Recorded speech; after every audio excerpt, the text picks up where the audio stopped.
আসসালামু আলাইকুম গাইজ, আজ বানাবো পালং পনির। তার জন্য নিয়ে নিলাম টাটকা পালং শাক আর পনির।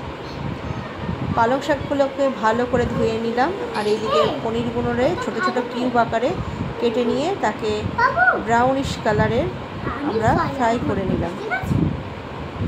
ধোয়া পালং শাককে আমরা প্রেশার কুকারে দিয়ে দিলাম, আর তার সাথে একটু লবণ আর একটু হলুদ, যাতে পালং শাকের ভিতরে লবণটা ভালো করে ঢুকে যায়।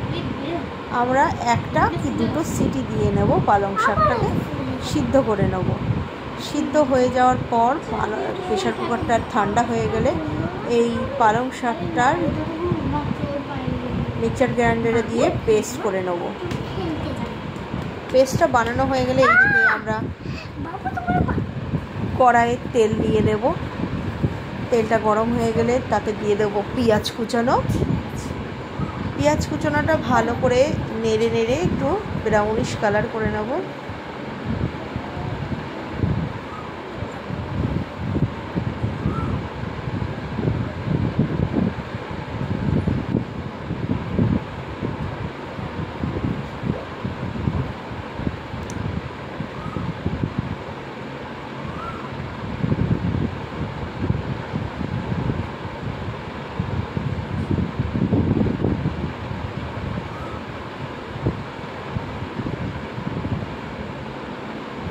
এরপরে দিয়ে দেবো এক এক করে মশলাগুলো।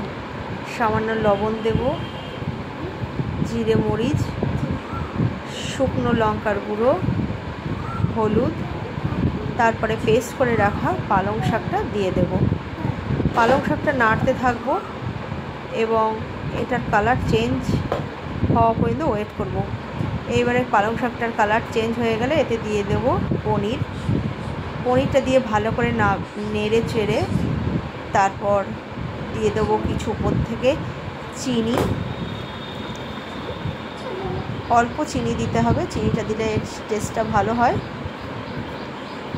আর গ্যাসের ফ্লেমটা বন্ধ করার আগে দিয়ে দেবো সামান্য বাটার, যাতে টেস্টটা ভালো হয়। এরপর গরম গরম পরোটার সাথে বা গরম গরম ভাতের সাথে সার্ভ করলে দারুণ জমে যাবে। আজ এই পর্যন্ত, টাটা, বাই বাই।